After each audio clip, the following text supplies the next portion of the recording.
Welcome back to the Bland Panel, everybody. My name is Jay, and today we're going to be taking a look at the hits of the week.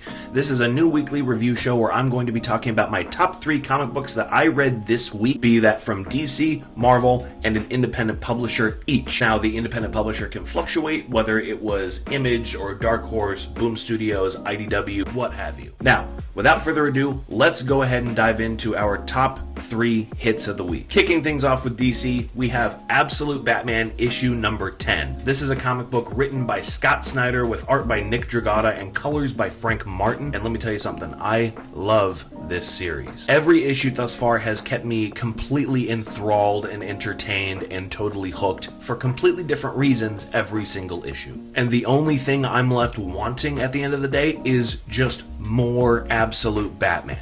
This issue sees Bruce stripped, beaten, and tortured in Arc M at the hands of Bane and the Arc M operatives over the course of a 90-day period. We have yet to see this Batman at such a horrifically low point, but in the true Batman fashion, he doesn't stay down for long. This issue also gave us our first look at this universe's version of Clayface, who is a total nightmare for those who do not like body horror. Shout out to The Substance. Love that movie. We are also introduced to Poison Ivy, as well as Man-Bat, among a whole other litany of characters that could be other characters from Batman's Rogues Gallery. But chief among these would-be foes is Killer Croc. That's right, Waylon Jones, who went missing just a few issues ago, has made his appearance here in this comic book, and he looks insane. He has been transformed into a huge crocodile beast with a mouth that runs almost the entire length of his body. It's wild to look at, but I love it because this is just such an extreme version of every character imaginable from the top down. I mean, just when it comes to Batman, he's 6'9" and 400 something pounds. Oh my god. But I digress. This book also has just probably my favorite moment of all the comic books I read this week, which is just Batman telling Bane to shove it up his ass. It's awesome. Anyway, this book rocks, and you should be reading it. Simply put, it's amazing stuff, truly one of Scott Snyder's best comic books that he has ever written. Please use that for a pull quote, I'm begging you.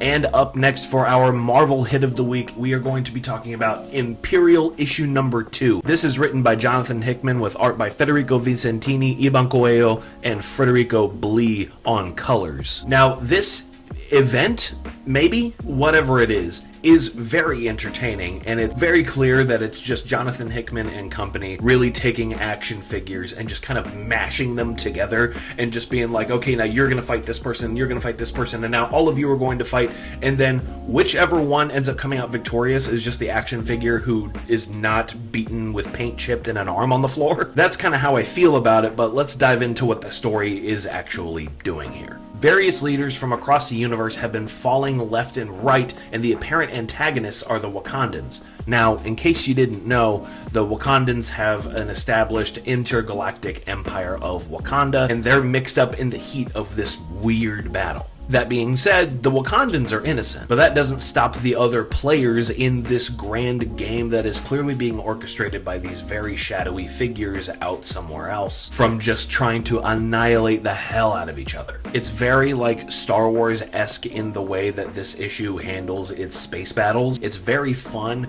but there's kind of a lot happening, and it kind of gets a little hard to decipher who is who and what is what at any given time. But that being said, it was still a whole lot of fun, and I think that when it comes to the overall story that's happening here, the tie-ins that are going to be coming out pretty soon are going to help with a lot of the different perspectives going on in this story. And I'm very excited for those, so that's going to be fun. But either way, it's a fun issue with a lot of crazy sci-fi action happening, and though it may not be like the best book that I read this week, it's certainly the best one that I read from Marvel Comics. Okay, now on to our last of our 3 hits of the week. This is coming to us from IDW, and that is going to be Teenage Mutant Ninja Turtles issue number 10. This is a comic book written by Jason Aaron with art by Juan Ferreira, and I am all over this series. 10 issues in, and it has not let its foot off the gas. Not for a second. This series has really been something special. This issue sees the 4 brothers Hamato finally set aside some of their interpersonal struggles in order to show the city of New York